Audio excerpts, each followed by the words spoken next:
Baik, halo, selamat pagi teman-teman semua. Selamat datang di webinar Japanese Business Culture Talk Series. Acara ini dapat terlaksana dengan baik atas kerjasama antara jurusan Sastra Jepang Binus University dengan The Japan Foundation Jakarta yang didukung oleh Great Nusa.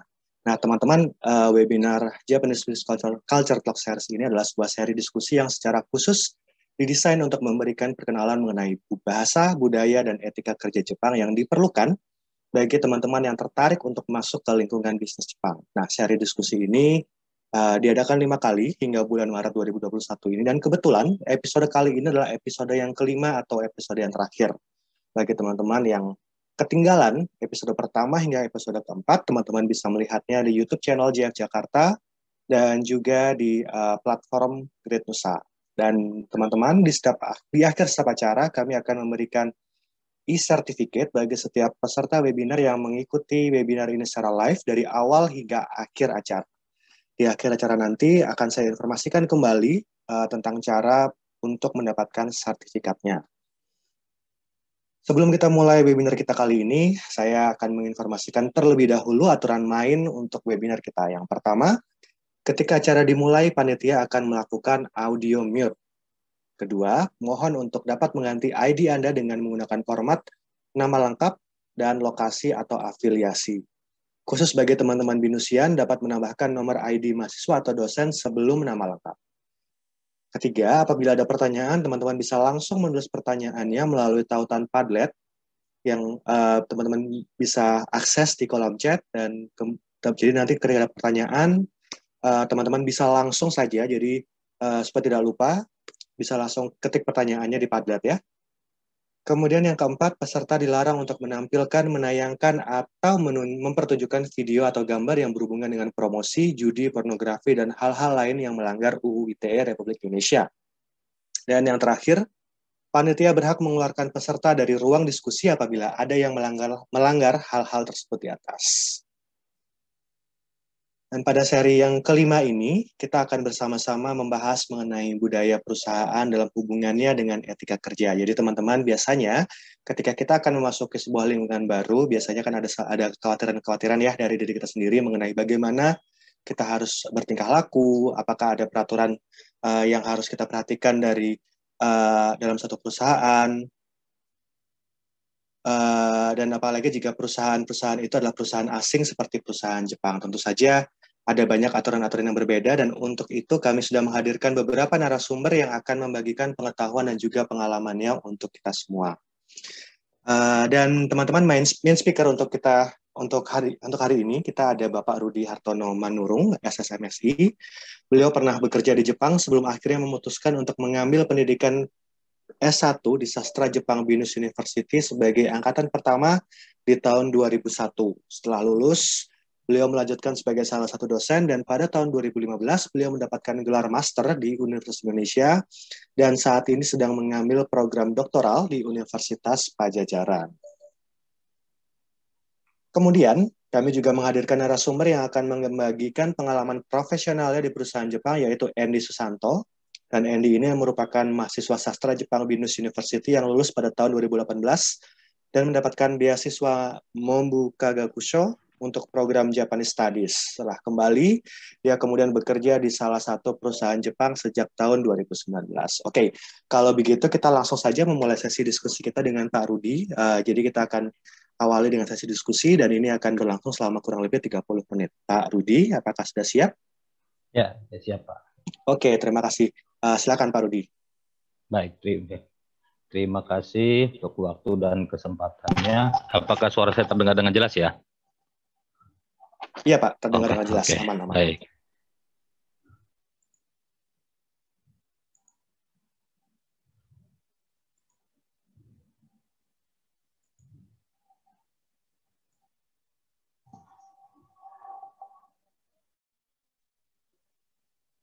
Baik, hari ini saya coba pagi ini cerita tentang budaya perusahaan dalam hubungannya dengan etika kerja. Ya, saya akan mulai dari slide yang pertama.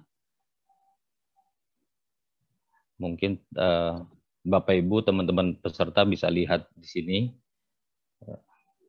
bisa sambil baca.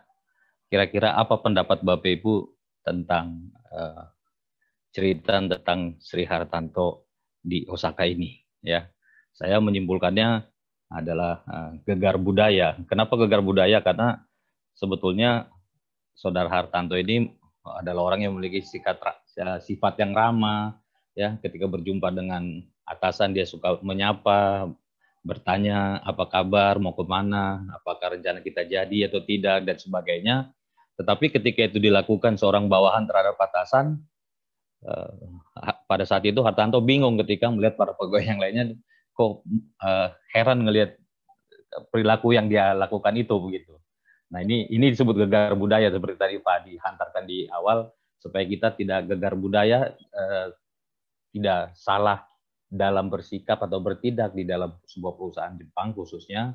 Nah, saya akan cerita tentang hubungan atasan bawahan dalam industri Jepang. Ya, dalam istilah bahasa Jepang disebut dengan joge kanke, ya. Joge kanke berarti hubungan atasan bawahan, yang secara teoritis berarti ada jarak antara atasan dan bawahan. Ya, di sini saya coba tampilkan ada dua bagan, ya. Di sini antara X dan Y. Jadi secara teoritis ikatan horizontal antara lapisan masyarakat yang sama, ya, yang sama seperti pada C ini, itu akan membentuk, akan berfungsi dalam pengembangan kasta atau kelas, gitu. Jadi antara A dengan B sama, B dengan C sama, C dengan A sama, maka ini adalah pembentukan kelas, ya. Sementara ikatan vertikal berfungsi untuk membentuk urutan rumpun dalam hierarki atas dan bawah itu menjadi lebih jelas, ya, seperti di sini bahwa B dengan C tidak nyambung gitu, ya. Tapi B dengan C sederajat. Tapi B dengan A itu adalah B bawahan A atas, C bawahan A atas. Nah, ini konsep seperti ini yang dimaksud dengan konsep joge kanke sebagai hubungan atasan bawahan. Ya. Baik, kita lanjut dulu.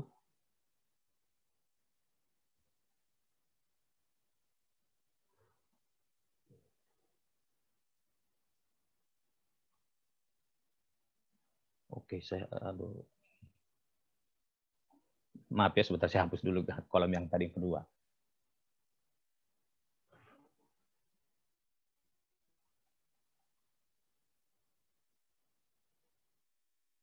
Baik ya, nah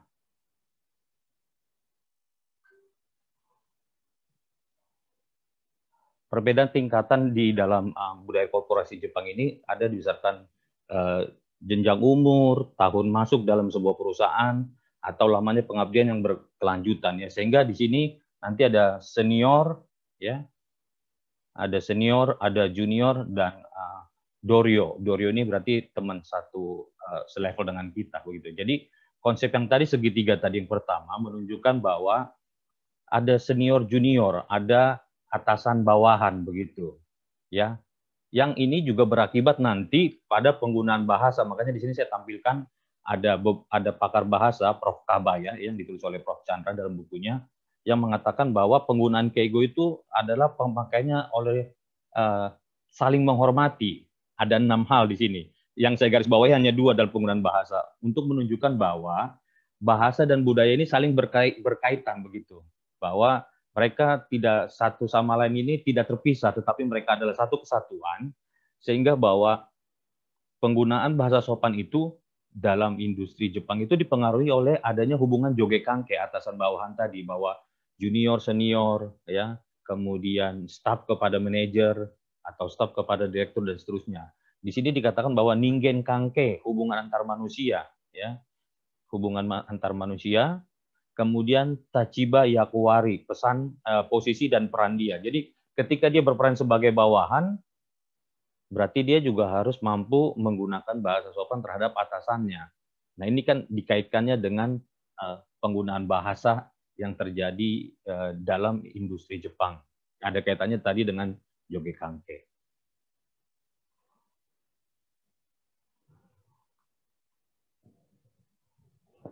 Baik, kemudian bagaimana sih kesadaran hubungan vertikal ini yang terjadi dalam masyarakat Jepang, ya, di dalam industri Jepang tadi? Ternyata tidak hanya dibatasi dalam kelompok resmi atau dalam golongan pejabat gitu, tetapi ditemukan juga dalam kelompok aktor atau penulis ya.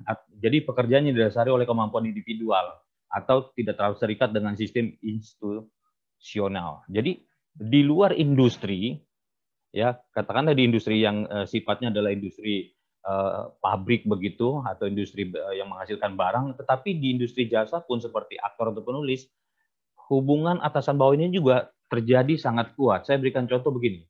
Seorang novelis yang terkenal yang ketika diberikan penghargaan, sebuah penghargaan literatur begitu ya, dalam pidato sambutan kemenangannya, dia berkata bahwa dia sebetulnya masih malu nih untuk mendapatkan penghargaan ini. Karena masih ada seorang seniornya yang masih belum mendapatkan penghargaan dalam bidang yang mereka tekuni bersama ini. Sekali lagi ketika dia bangga sebagai pemenang, tapi satu sisi dia juga mengatakan bahwa dia masih malu karena masih ada seniornya di atasnya dia. Nah, sekali lagi hal ini dari pidatonya saja atau dari contoh kasus seorang novelis ini menunjukkan bahwa hubungan Joge Kangke yang ada di dalam masyarakat Jepang, khususnya di industri Jepang juga berlaku di luar non-industri yang seperti pabrikan tadi, yang seperti menghasilkan produk tadi, bahwa di bidang seni pun hal ini terjadi. Ya. Nah, kemudian masuk lebih ke dalam lagi, di dalam konsep Joge Kangke, ada juga yang konsep yang namanya disebut dengan Oyabung Kobung. Ya. Oyabung berarti orang yang memiliki status oya, ya, dalam oya di sini artinya orang tua, ya. Dan Kobung berarti orang yang berstatus ko, anak, ya. Jadi kalau tadi Oya Bung berarti Oya, kemudian Kobung berarti Ko. Jadi ayah dan anak, ya.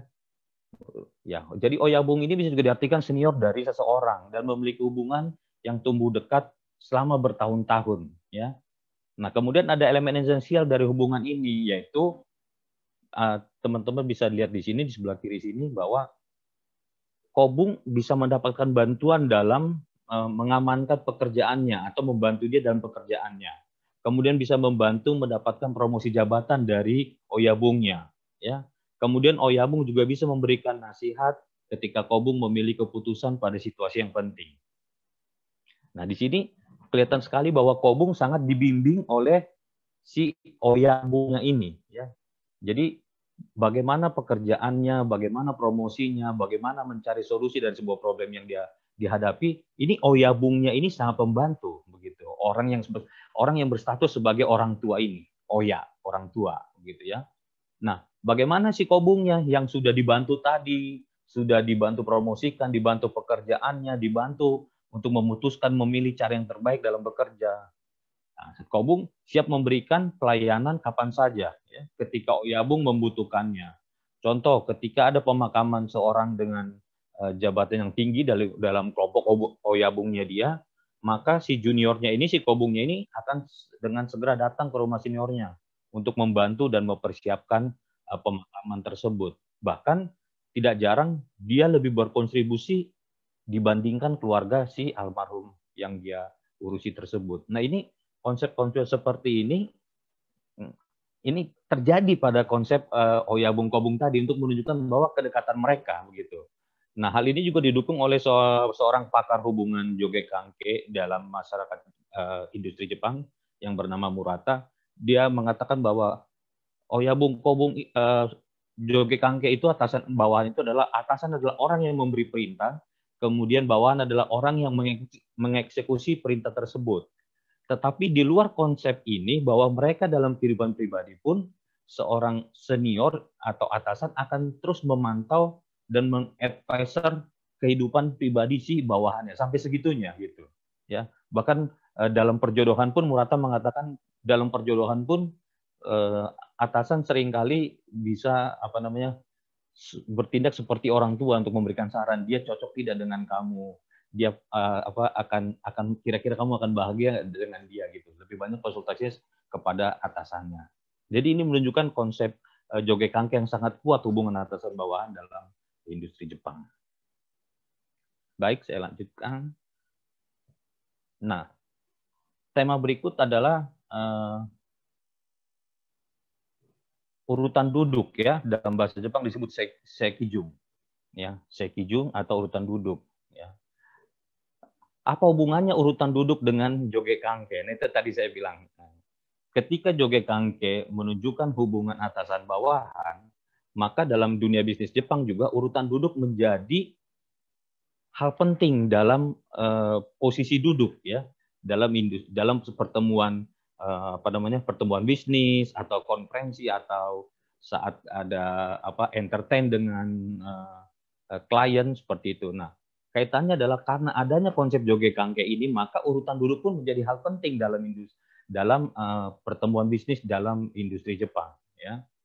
Dan ini juga urutan duduk ini tidak hanya terjadi ketika resepsi atau konferensi atau di restoran saja, tapi ketika di mobil, di pesawat, di kereta, atau sesi foto bersama gitu ya dalam sebuah kunjungan kerjasama bisnis umpamanya, itu sampai urutan foto pun diatur gitu berdasarkan urutan tinggi rendahnya jabatan seseorang dalam kegiatan itu. Nah, ini menariknya adalah hubungan atasan bawahan ini juga membuat kita akan menentukan posisi duduk begitu. Nah, kenapa sih duduk itu menjadi penting? Karena begini, jika Anda tidak memiliki pengetahuan tentang urutan tempat duduk, bisa jadi Anda akan duduk di tempat orang yang posisinya lebih tinggi daripada Anda.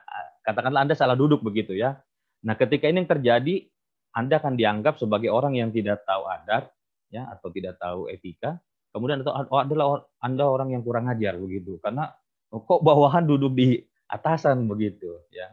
Dan ini hal ini pernah saya alami begitu ketika saya kerja di Jepang ya, di tahun pertama saya, karena tidak terlalu kuat pemahaman saya pada saat itu, ketika kami acara resmi kantor, ketika bangku di sebelah Sacho itu kosong, Sacho itu direktur ya, nah, di sebelah direktur itu kosong, saya duduk gitu karena tidak ada yang berani duduk di situ gitu. Tapi saya menganggapnya bangku yang kosong di sana nih dan posisinya strategis gitu. Nah, saya duduk gitu. Sejak saat itu saya dapat nickname panggilan dari teman-teman di kantor itu di Jepang itu dipanggilnya Sacho gitu. Woi Sacho, Rudy Sacho katanya.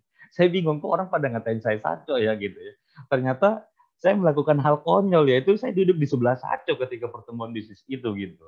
Di mana saya melihatnya kok kosong dan tidak ada yang duduk gitu. Nah, kebiasaan kita orang Indonesia kan ini yang kosong di sini nih, monggo aku duduk di sini gitu, kira-kira begitu. Nah, ini kita bisa akan dicap sebagai orang yang kurang ajar begitu ya. Dan dalam dunia bisnis, jika Anda mempersilakan seseorang posisi yang lebih tinggi duduk di kursi yang rendah dalam tanda kutip ya, atau jika Anda duduk di kursi yang atas dan bukan Anda, dan ini bukan hanya terjadi masalah sekedar pribadi Anda gitu, tetapi juga hubungan antar perusahaan bisa memburuk begitu. Ya, jadi dalam pertemuan bisnis Anda salah duduk tidak sengaja atau memang karena tidak tahu, dan ini bukan hanya masalah pribadi Anda saja yang dikatakan Anda seorang Rudy tidak tahu etika gitu ya, tetapi hubungan dua perusahaan ini dalam pertemuan bisnis ini bisa jadi memburuk begitu. Dan ini pentingnya kita memahami posisi duduk dalam konsep joge kangke industri Jepang begitu ya. Oke, saya lanjut. Nah, ini ada beberapa contoh posisi duduk ya yang ada dalam yang biasa diterapkan dalam pertemuan bisnis. Ya, di sini di meja ini saya coba juga pakai Anonet ya.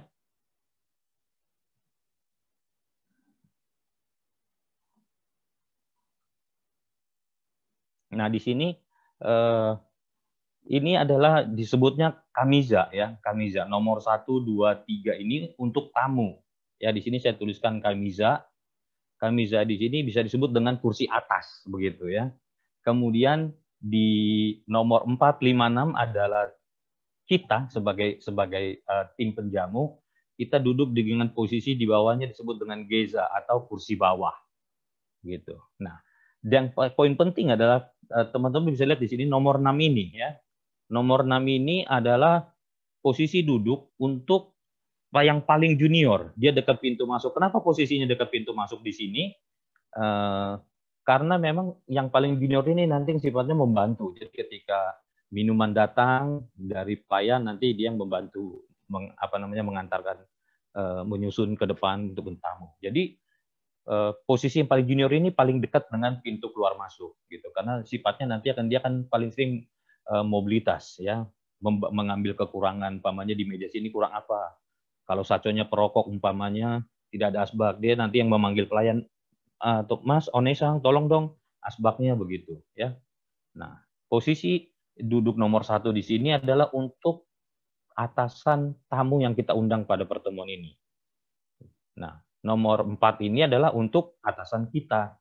Begitu. Jadi ketika ini meja, kita berhadapan, posisinya adalah yang terbaik adalah atasan tamu kita di nomor 1 dan atasan kita di nomor 4. Sehingga dia berhadapan. Ya. Kalau contoh di sebelah kanan ini adalah contoh jika yang hadir rapat adalah 4 orang. Ya. Jadi ini meja, nomor 1-nya di sini, tamu, ya. Kemudian atasan kita di sini. Dan kalau kita sebagai junior berarti kita di nomor 4 ini. Nah, ini posisi duduk seperti ini sudah diatur gitu supaya nanti pertemuan paling nyaman adalah ketika nanti terjadi pembicaraan bisnis, tamu kita yang sangat penting ini dia bisa head to head pandangan dengan atasan kita begitu, head to head. Ya, dia bisa langsung berhadapan dengan kita.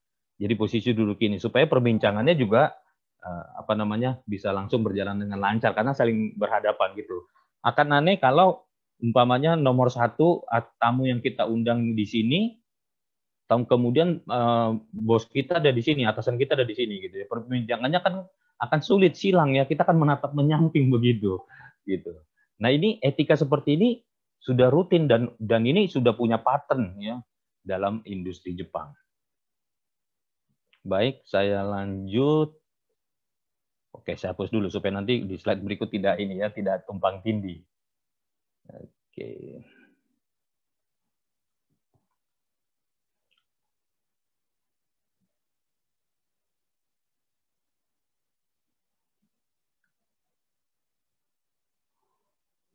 Baik. Berikutnya, jika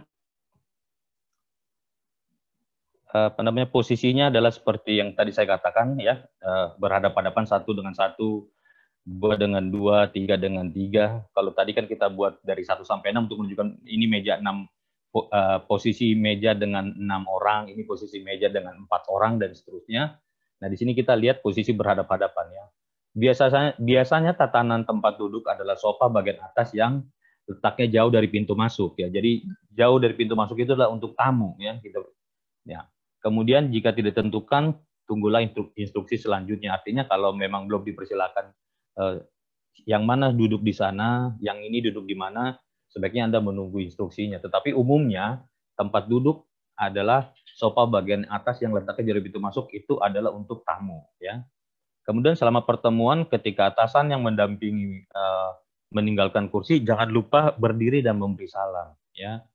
Nah, ini juga sebuah etika yang sangat umum dalam industri Jepang. Jadi ketika kebetulan mungkin tamu kita ada kepentingan dapat telepon, dia mau keluar sebentar untuk meninggalkan ruangan pertemuan itu, ya, jangan lupa juga ya ketika mereka berdiri, kita juga jangan lupa berdiri dan memberikan salam, terutama ketika meetingnya sudah selesai ya. Kemudian ada juga tambahan lain ketika duduk berdampingan di meja panjang atau presiden, direktur atau orang yang dengan jabatan tinggi, bisa juga duduk di tengah-tengah. Jadi di sini ya, di nomor 2. Jadi 2. Meskipun pada umumnya 1 di nomor 1 berhadapan, tapi ada juga keterangan tambahan bahwa bisa juga di posisi nomor 2 ini. Maaf.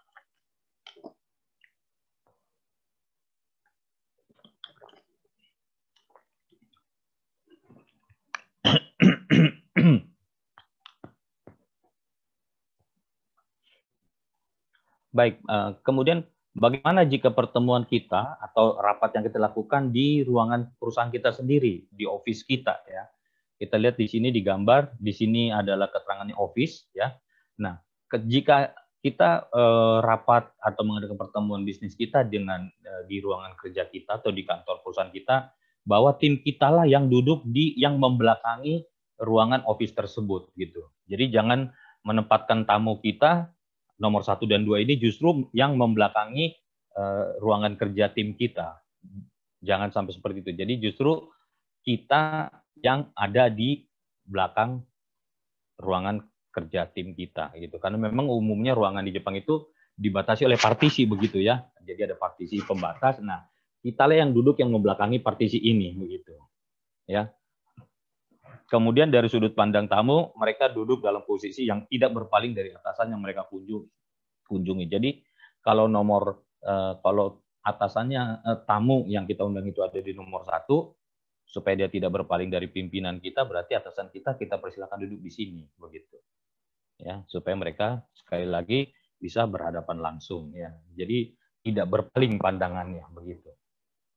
Baik. Kemudian bagaimana jika dalam kendaraan? Jika kita berkendaraan satu kendaraan dengan atasan kita, ya. Saya ambil contoh di sini taksi, ya. Dalam kendaraan taksi, ya. Dalam kendaraan taksi ini di sini adalah driver atau supir, ya. Maka atasan kita, orang yang paling tinggi kedudukannya, di sini saya berikan nomor 1, duduknya adalah posisi di sini, di belakang driver, ya. Kemudian yang paling junior adalah di sini, di nomor 4, di sebelah driver. Begitu, posisi duduknya seperti ini diatur, ya. Jadi atasan, katakanlah umpamanya ini manajer, berarti di sini asisten manajer, kemudian supervisor, kemudian ini kita di sini staff, begitu. Nah, bagaimana jika dalam mobil kantor atau mobil pribadi, begitu? Ya, jika kita membawa tamu, ya, di belakang driver berarti adalah tamu kita, atau kalau atasan berarti atasan kita, ya. Kemudian tidak di depan bersama supir, ya, ini drivernya sendiri di depan, kemudian di sebelah sininya baru urutannya berdasarkan nomor 1, ya, berarti kemudian baru nomor 2, baru nomor 3, dan nomor yang paling junior di tengah nomor 4, gitu. Karena memang posisi, kenapa junior di tengah? Karena memang tengah posisinya paling canggung, ya, karena di tengah-tengah duduknya tidak selega nomor 2 dan 3, gitu. Nah, tetapi yang penting adalah atasan atau tamu ada di posisi sini, gitu, ya. Kalau kita membawa tamu, berarti tamunya di sini, atasan kita di sini. Begitu. Ini driver, ya. Nah, kalau naik taksi urutannya seperti ini. Jadi bahkan sampai berkendara pun dengan adanya konsep joge kangke yang tadi di awal saya sampaikan bahwa dalam industri Jepang atasan bawahan ini sangat kuat, sehingga penempatannya tadi tidak hanya pada pertemuan rapat atau pertemuan bisnis atau joman makan di restoran, dalam berkendara pun ada urutan-urutan duduk yang supaya kita tidak salah, begitu. Ya, meskipun sedikit berbeda dengan kita di Indonesia, biasanya justru bos di depan, begitu, ya. Nah, kalau di Indonesia biasanya begitu. Nah, kalau di Jepang sudah ada urutan-urutan duduknya, begitu. Jadi berdasarkan jabatan berarti 1, 2, 3, 4, gitu. Bukan 1, 2, 3, 4, bukan. Tapi justru 3 di kiri, begitu, ya. Nomor 4 di tengah. Nah, atasan atau tamu ada di belakang driver, di kursi paling kanan. Nah, ini posisi-posisi duduk yang umumnya terjadi dalam industri Jepang. Oke, bagaimana jika dalam acara setai atau entertainment, ya, dalam entertainment. Jadi seperti yang tunjukkan pada gambar di sini, ya, di gambar ini ada gambar contoh ruangan berala Jepang, wasitsu. Sisi tamu sering kali duduk di posisi 1, 3, dan 5. Jadi rombongan tamu tuh ada di sini, ya, di 1, 3, 5, dan sisi penjamu ada di urutan deretan sini 2, 4, 6 ini kursi tamu. Jadi jika ruangan restorannya adalah ruangan untuk 6 orang, maka posisi duduknya 3 orang tamu itu ada di sini, kemudian 3 penjamu atau tuan rumah ada di sini, ya. Dan jika ada di sebuah restoran yang bergengsi atau restoran yang high class, jika ragu jangan lupa tanyakan ke pihak restoran, ya, karena biasanya mereka sudah mengatur, sudah tahu jika Anda bilang kami sedang menjamu, katakanlah kami sedang menjamu PT ABCD, gitu, ya. Ini tamu penting bagi kami, tanpa mereka perusahaan kami tidak bisa berkembang, gitu. Ini adalah klien penting bagi kami. Tolong diaturkan tempat duduknya, gitu. Biasanya pihak restoran akan membantu mengaturkannya seperti ini, gitu. Karena mereka sudah punya pattern-nya, mereka tahu bahwa oh, kalau tamu penting nih posisi duduknya di sini, begitu. Ya, nanti bawahannya di sini, terus juniornya di sini, begitu. Nah, Anda sebagai penjamu, atasan Anda di sini, kemudian orang tengahnya di sini, dan Anda sebagai paling junior duduknya di sini. Nah, umumnya seperti ini, ya. 135 untuk tamu, 246 untuk untuk tim penjamu.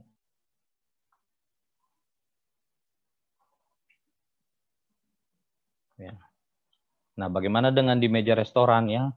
Meja dengan 4 kursi seperti di sini. Ini pintu masuknya di sini, yang warna merah ini pintu keluar masuk. Berarti yang paling junior, yang nomor 4 ya, dari 4 orang peserta pertemuan ini, berarti nomor 4 ini yang ada di paling dekat dengan pintu keluar masuk, berarti dia adalah paling junior ya. Jadi yang paling jauh dari pintu masuk itu adalah kursi atas yang tadi seperti saya katakan di awal, Kamiza berarti dia kursi atas. Nah, ini untuk orang yang paling tinggi kedudukannya.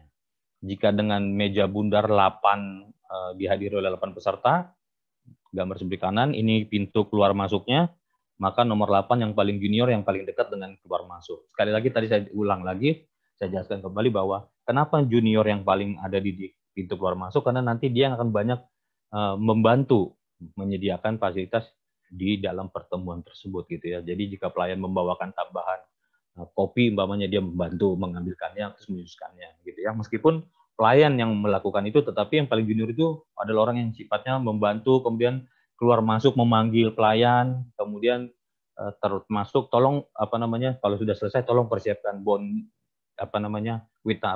tagihannya, resipnya. Nah, ini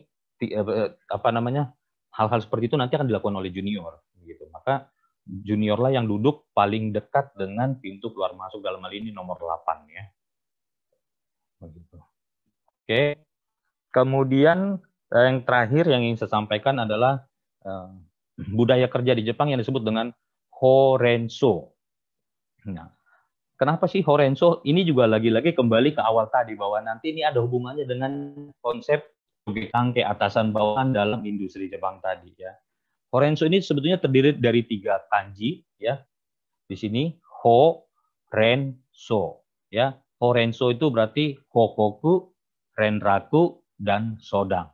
Nanti saya jelaskan satu persatu. Nah, saya akan cerita sedikit tentang latar belakangnya ya. Jadi Horenso ini terkenal pada tahun 1982 ya, ketika Tomichi Yamazaki, Presiden Yamanashi Securities yang sekarang menjadi SMBC Fine Securities, mendapatkan ide dengan memulai sebuah gerakan Horenso. Nah, ketika Horenso ini sudah terkenal, orang bertanya, kenapa sih Anda bisa memikirkan Horenso? Ya, ketika ini ditanyakan, dia si Mr. Yamazaki-nya mengatakan, saya kepikiran ketika di Ofuro, sedang di backup gitu, mikirin cara sistem kerja apa sih yang bisa membuat perusahaan saya lebih baik begitu. Dan juga dia juga cerita bahwa ketika sedang santai, bermalas-malasan di rumah, ketika hari Minggu hujan, dia tidak bisa kemana-mana, kemudian muncul ide gerakan Horenso itu gitu. Nah, sebetulnya banyak juga terjadi perdebatan sebetulnya kapan sih sebetulnya Horenso ini mulai ada, siapa pencetusnya, banyak komen, banyak pendapat. Ada juga di kesempatan lain teori mengatakan bahwa sebetulnya bukan Tomichi Yamazaki yang mencetuskannya, melainkan ayahnya sendiri, yaitu Taneji Yamazaki gitu ya. Tetapi yang menjadi fenomena adalah ketika Horenso ini menjadi buku yang sangat terkenal yang ditulis oleh Tomichi Yamazaki yang berjudul Horenso membuat perusahaan lebih kuat atau lebih tangguh gitu ya. Dan pada saat itu buku ini menjadi buku terlaris. Nah, ini yang mengakibatkan akhirnya banyak industri di Jepang, bahkan mayoritas industri Jepang mulai menerapkan Horenso ya. Baik. Nah, apa sih Horenso itu? Yang pertama, ho-nya itu berarti hokoku ya.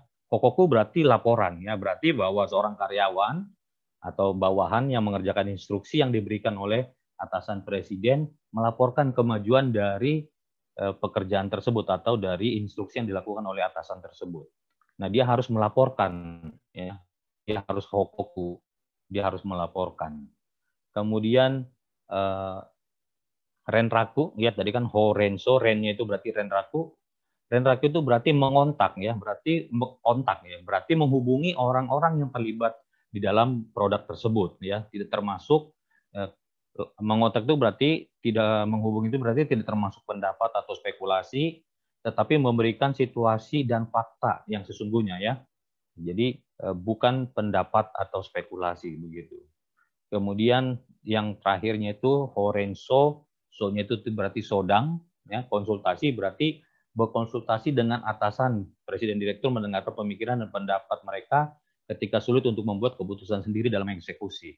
Saya ambil contoh begini, ketika saya bekerja di industri Jepang, target yang diberikan itu adalah 1000 pieces per hari, gitu, yang namanya soft wire, kabel, ya, kabel yang dikrimping itu untuk buat kalau teman-teman pernah bongkar radio atau televisi atau alat elektronik lainnya, rice cooker, itu ada kabel di dalamnya. Nah, kabel itu kita sebutnya wire harness. Nah, wire harness itu kita kasih target 1000 pieces per hari gitu. Nah, ketika tidak terjadi, saya memberikan laporan nih, ya. Saya memberikan laporan kepada atasan presiden direktur bahwa kemajuannya hanya sampai sini loh Pak, gitu. Bahwa dari target 1000, kemajuan yang kita dapat dengan sistem kerja sekarang itu hanya 800 pieces saja begitu. Nah, ini kan berarti kan ada problem di situ. Nah, ketika problem berarti kita harus mengontak, menghubungi orang-orang yang terlibat di dalam ini, mulai dari bagian material, kemudian bagian cutting, kemudian bagian crimping, kemudian bagian QC, sehingga kita mendapatkan kita bisa mengumpulkan orang-orang ini yang terkait dalam satu produk ini, gitu, mulai dari material sampai QC tadi yang saya sebutkan. Nah, nanti baru kita lakukan yang namanya sodang, berkonsultasi, sehingga dari konsultasi ini nanti kita bisa mendapatkan hasil yang maksimal untuk mencapai target 1000 tadi. Nanti bagian material bisa mengatakan, oh kami akan mensuplai material lebih cepat, gitu. Bagian crimping, oh kami akan menggunakan metode baru supaya crimpingnya lebih cepat. Kemudian QC mengatakan kami akan menggunakan metode baru dalam menjaga quality supaya quality tetap sama tapi prosesnya tidak terlalu lambat, sehingga dalam satu hari target 1000 pieces ini bisa kita capai. Nah, ini yang dimaksud dengan hokoku, renraku, dan sodang dalam salah satu budaya kerja di Jepang. Ya. Nah, apa kaitannya dengan joge kangke tadi saya bilang? Renso memiliki arti penting menghubungkan, ya, level atas dan bawah dalam sebuah organisasi. Ya, jadi saya ulang lagi bahwa horenso bisa menghubungkan level atas dan bawah, ya, level atas dan bawah. Oh sorry, tadi saya jadi mengsong ya. Level atas dan bawah dalam organisasi, gitu. Kenapa tadi? Karena tadi ketika kita mengontak berarti kita kan menghubungi banyak orang begitu. Kemudian di banyak orang itu nanti ada supervisornya, ada manajernya, ada staffnya. Jadi menghubungkan, ya, atas hubungan atasan bawahannya. Jadi kelihatan itu, ya. Kenapa perlu ada horenso? Karena kadang-kadang bawahan memiliki pandangan bahwa presiden direktur atau atasan tidak memahami saya, atau bos sama sekali tidak memahami pekerjaan saya, gitu ya. Padahal sebetulnya karena presiden direktur memiliki begitu banyak tantangan sehingga tidak akan mampu menghabiskan waktu untuk memerhatikan semua hal yang terjadi dalam industri tersebut, gitu ya. Termasuk memahami jenis pekerjaan apa yang dilakukan oleh semua karyawan. Nah, oleh karena itu supaya supaya atasan juga tahu apa yang terjadi, maka perlu laporan tadi, hokoku, ya. Dari hokoku ini kita nanti bisa mengontak semua orang-orang atau unit-unit yang terkait dalam produk tersebut, seperti tadi saya berikan contoh pada wire harness tadi, ya. Kemudian dari situ nanti kita bisa berkonsultasi. Oke.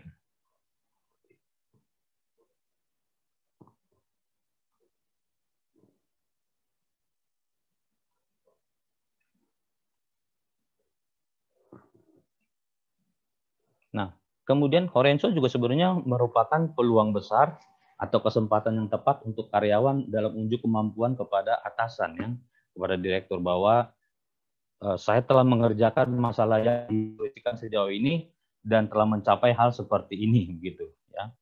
Ya, tentu saja karyawan tidak hanya melaporkan hal-hal baik, begitu ya. Jika proyek tidak berjalan dengan baik, karyawan juga harus lebih cepat berkonsultasi terhadap atasannya. Dan jika karyawan berkonsultasi, baik presiden direktur maupun atasan langsung dari Anda bisa memberikan masukan bagaimana melakukan yang terbaik, bagaimana strategi diubah, bagaimana mencapai target supaya timeline-nya tidak mundur lagi, dan seterusnya dan seterusnya, begitu.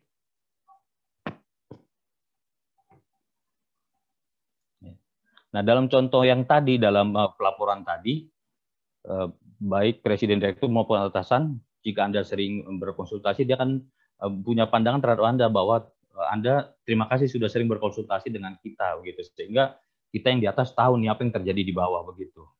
Nah, tetapi menarik juga bagaimana jika hasilnya sudah sangat bagus gitu ya.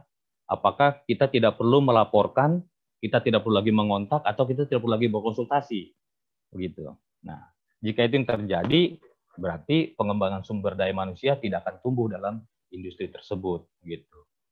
Nah, apa sih yang sedikit berbeda dengan tadi Horenzo tadi dengan beberapa perusahaan di Amerika dan Eropa?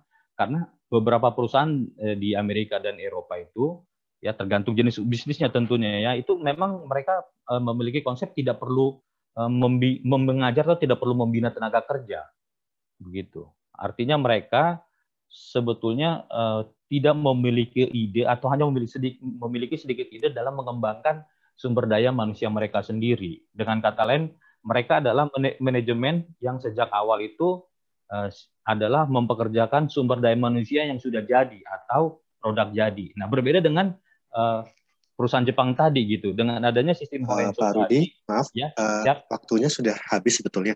ya. Bisa minta tolong agak dipercepat, Pak Rudi? Terima kasih. Baik, thank you. Oke, yuk, terima kasih. Terima kasih, Pak. Nah, jadi bagaimana apa namanya tadi mengembangkannya? Maka tadi adalah melakukan Horenso tadi. Nah, bagaimana jika tidak terjadi seperti itu begitu? Nah, di Jepang beberapa ada pandangan jadinya mereka bahwa kalau Anda begitu berarti Anda sebagai penunggu instruksi saja. Kalau Anda langsung berkonsultasi berarti Anda tidak, kalau langsung konsultasi ke atasan berarti Anda tidak melakukan pengembangan sumber daya manusia begitu. Nah, maka ada juga mengatakan bahwa ada konsep baru yaitu namanya kakurembo, kakunin, renraku, hokoku, yang sama dengan Horenso tetapi penekanannya di sini kepada konsultasi di sini ya, konsultasi. Kalau Horenso kan konsultasi berarti dia lebih melaporkan, sementara ada pendapat bahwa kakuning atau mengkonfirmasi itu lebih mengarah kepada pengembangan manusia yang lebih mandiri dibandingkan berkonsultasi gitu. Kalau konsultasi kita lebih banyak nanya, kalau kakuning kita sudah memiliki konsep, kita tinggal memastikan kepada atasan kita. Sehingga ada yang mengatakan bahwa kakurembo ini lebih penting daripada Horenso, ya begitu. Ya, tetapi apakah konfirmasi dan bos memberi oke itu berarti dengan begitu sumber daya manusia akan bertumbuh, atau memang dengan kata lain gagasan kakurembo yaitu konfirmasi, kontak dan melaporkan mungkin lebih disukai daripada Hokoku, Renraku dan Sodang. Ini tergantung industri masing-masing. Ya, jadi masih banyak pendapat. Oh, saya lebih suka Horenso, saya lebih suka kakurembo karena kakunin ini berarti kita lebih memastikan, tidak berkonsultasi tetapi lebih memastikan. Nah, terakhir simpulan dari saya mengenai tema kita hari ini adalah bagaimana memahami benang merah antara Jokai Kangke, kemudian atasan bawahan, Sekijung, posisi duduk, dan Horenso tadi dengan laporan, kontak, menghubungi, akan membuat kita mampu beradaptasi dengan lingkungan kerja dalam industri Jepang, sehingga penguasaan seorang karyawan dalam menghormati dan menempatkan posisi duduk, atasan tamu dalam rapat atau pertemuan bisnis, bisa membuat urusan pekerjaan atau urusan bisnis kita menjadi lebih lancar. Begitu juga pemahaman kita terhadap Horenso dan kakurembo bisa membuat kita menjadi karyawan yang mandiri dalam tanda kutip, bisa bekerja, berkarya dengan baik, sehingga kita dapat mengembangkan kemampuan kita dalam bekerja, dan kemampuan pengembangan kita itu tentunya akan membuat perusahaan jadi lebih berkembang lagi. Terima kasih Pak Adi, saya pikir itu bisa disampaikan. Kita bisa lebih lanjut di diskusi nanti, mudah-mudahan lebih menarik dan lebih tajam lagi. Terima kasih Pak. Oke, terima kasih Pak Rudi. Nah teman-teman tadi kita sudah mendengarkan pemaparan yang jelas sekali dari Pak Rudi. Jadi intinya ada 3, ada Jokai Kangke, ada Sekiju, dan Horenso atau kakurembo. Nah, di sini seperti yang tadi saya sampaikan di awal, kita sudah ada satu alumni dari BINUS yang memiliki pengalaman bekerja di perusahaan Jepang, Andy. Halo Andy. Kita akan ngobrol-ngobrol dulu nih sama Andy sebelum kita masuk ke sesi Q&A dengan teman-teman nanti. Nah, tapi teman-teman mengingatkan kembali kalau misalnya teman-teman ada pertanyaan, teman-teman bisa langsung kirim pertanyaannya di Padlet dan linknya ada di kolom chat. Jadi teman-teman tinggal klik linknya, kemudian teman-teman bisa bisa langsung ketik pertanyaan di sana. Jadi kalau misalnya sekarang sudah ada pertanyaan, bisa langsung ketik di sana sebelum lupa. Oke? Terima kasih. Nah, Andy, kita kita ngobrol-ngobrol nih Andy. Andy bisa ceritain dulu nggak Andy ini sekarang bekerja di perusahaan apa, kemudian di bagian apa, dan sudah berapa lama di perusahaan itu? Oke. Sebelumnya mungkin perkenalkan saya Andy, alumni Binus Yan 2018 dan sekarang ini saya bekerja di perusahaan yang ada di Indonesia namanya PT Pasya Konsultansi Indonesia. Untuk perusahaannya sendiri ini seperti dengan namanya sendiri bergerak di bidang konsultasi khususnya untuk konsultasi bisnis. Dan untuk posisi saya sendiri ini di bisnis konsultan untuk membantu perusahaan-perusahaan dalam menjalani bisnisnya. Oke. Ini sudah berapa lama di perusahaan ini? Berarti dari 2019 ya? 1 tahun Iya, lebih. betul. Dari 1 tahun lebih. Ini memasuki tahun kedua. Oke. Dan perusahaan ini perusahaan Jepang ya, India? Untuk untuk badan hukumnya sendiri ini secara terdaftar ini perusahaan lokal, tapi untuk struktur perusahaannya sendiri perusahaan Jepang dan semua hubungan pekerjaannya dengan perusahaan Jepang. Oke. Kantor pusatnya berarti di Jepang gitu kan? Ya? Dan yang di Indonesia ini cabangnya begitu atau Iya, gimana? betul. Oke. Nah, terus untuk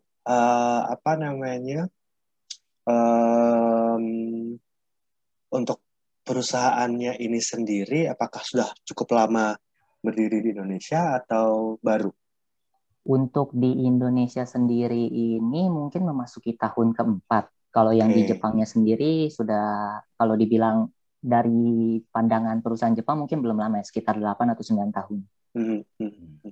Untuk skalanya sendiri, apakah ini ada berapa staff yang di perusahaan tadi? Apa nama perusahaannya, maaf? PT Pasya Konsultansi Indonesia. Pasya Konsultasi Indonesia. Oke. Nah, ada berapa staff? Kemudian berapa lokal staffnya? Berapa Japanese staffnya? Untuk staffnya kalau orang Indonesianya sendiri itu ada 4 orang. Dan kalau untuk Jepangnya itu ada 5 orang. Mungkin masih perusahaan kecil. Oke. SMI ya. Rudy ada ini berkaitan dengan tema kita di hari ini dan juga tadi materi yang sudah disampaikan sama Pak Rudy. Berarti ini kan pengalaman pertama Rudy untuk bekerja ya sebetulnya ya. Nggak cuma untuk bekerja di perusahaan Jepang, tapi untuk bekerja sendiri ini pengalaman pertama Rudy ya? Atau sebelumnya sudah ada? Kalau untuk pekerjaan formal seperti kerja di kantor, mungkin pengalaman pertama. Tapi kalau untuk part-time, sebelumnya kan juga pernah study exchange ke Jepang. Kalau untuk pengalaman part-time juga pernah. Kalau waktu part-time itu di mana? Untuk part-time itu ada di restoran dan juga ada di convenience store. Oke, jadi sebagai apa waktu itu? Kalau di restoran sebagai apa? Di convenience store sebagai apa? Kalau restoran itu sebagai pelayannya. Kalau untuk yang bagian convenience store itu di bagian kasir. Berapa lama waktu itu? Kenapa Pak Rudy? Ini menarik Pak Adi nih. Kalau Andy pernah di restoran, justru kita harus tanya nih sebagai aktivis lapangan. Andy waktu di restoran melihat bagaimana? Pernah nggak melihat bahwa yang tadi saya paparkan bahwa tim tamu ada di sini, tim penjamu ada di sini, atasan duduk di paling dalam, di kursi yang paling atas dalam tanda kurung kamiza begitu? Bisa cerita nggak? Kalau untuk restoran ini sebenarnya untuk toko ramen ya, lebih spesifiknya.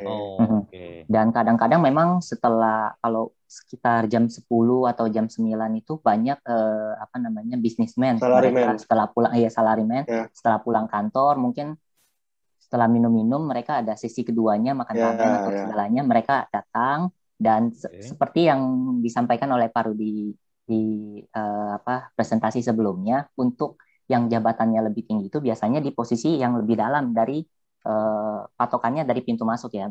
Untuk posisinya lebih tinggi itu di posisi lebih dalam, sedangkan yang mungkin kalau dari yang saya lihat yang junior di posisi lebih luar, yang lebih dekat supaya bisa keluar masuk, misalnya untuk panggil ada jual bir juga misalnya untuk pesan bir segala macam supaya lebih lebih enak keluar masuknya.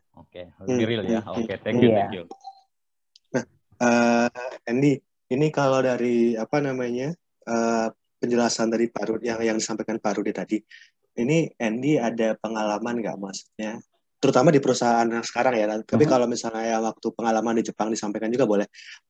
ketika pertama kali masuk ke perusahaan itu, dari etika-etika tadi yang sudah disampaikan sama Pak Rudi, baik itu tadi ada apa namanya, apa Joy Kanke, kemudian ada Sekijun, terus ada Horenzo dan Karinbo, itu apa yang paling membuat Andy kaget ketika pertama kali masuk ke perusahaan Jepang?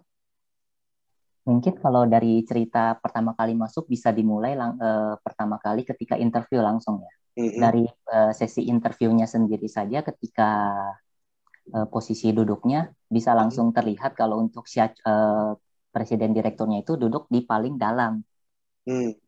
Langsung secara alami gitu ya. Untuk presiden direktur yang sebelah dalam yang paling jauh dari pintu masuk, dan kalau untuk saya sendiri saya duduk yang dekat pintu sebenarnya, yang paling dekat dengan pintu. Ya dari situ langsung saya mikir kan, memang sebelumnya kalau dari sastra Jepang sudah ada pemahaman umum sebelumnya terkait tempat duduk, langsung saya berpikir, oh ini semuanya secara alami sudah sudah teratur seperti ini, yang bagian presiden direktur atau yang jabatannya lebih tinggi posisinya lebih dalam, sedangkan yang jabatannya lebih rendah lebih dekat dengan pintu keluar. Nah, kalau dari pengalamannya waktu Baito dulu, waktu apa namanya part time dulu, itu ada nggak pengalaman yang berkaitan dengan ini?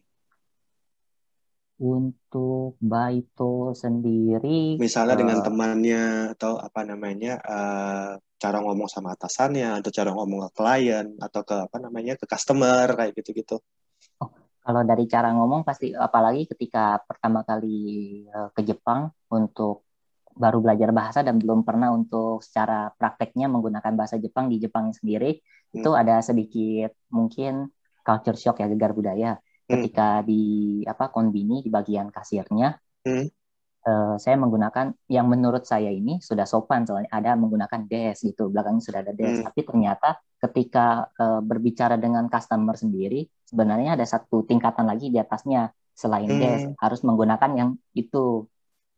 Yang menurut saya sudah sopan, ternyata belum sopan gitu. Dan sedikit ada shock di situ. Waktu itu dikomplain sama customer ya, atau gimana? Oh, enggak, kalau dari customernya mungkin tergantung dari customernya, tapi dari dari senior saya mengajarkan langsung. Oke.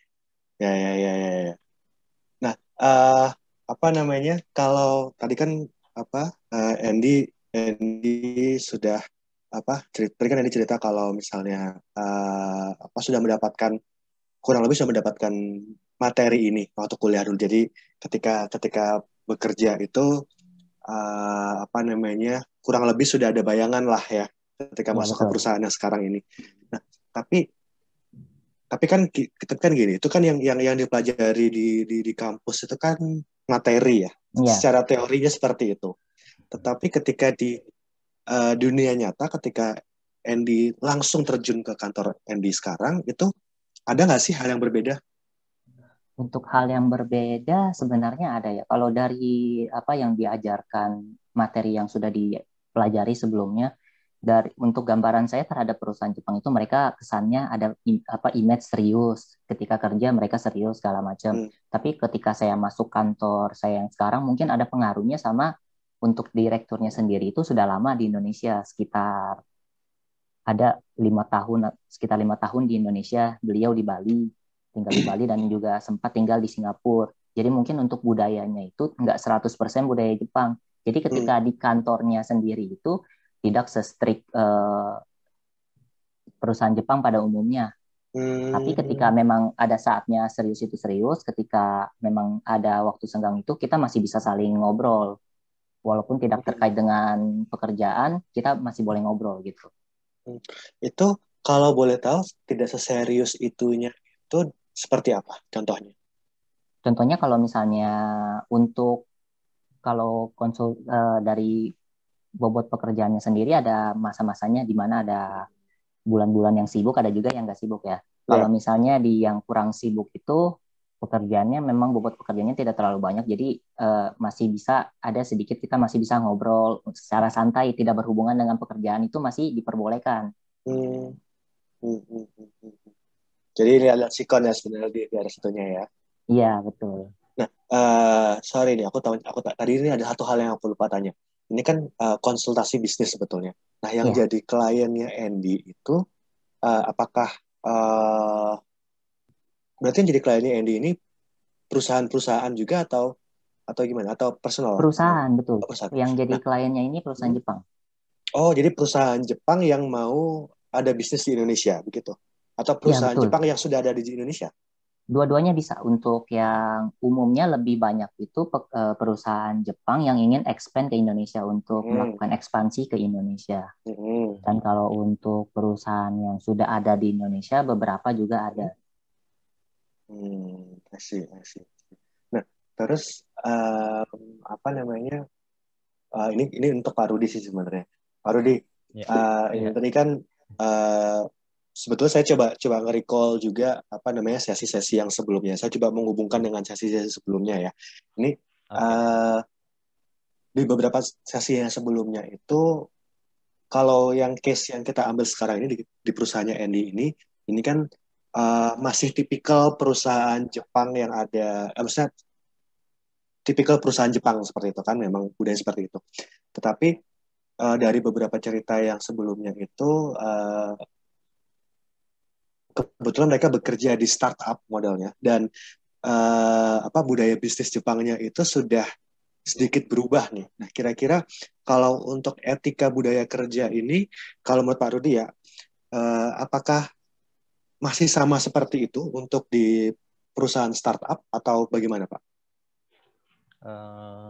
Sebetulnya perkembangan terkini ya, karena Jepang juga mulai membuka diri bahwa pengaruh global masuk.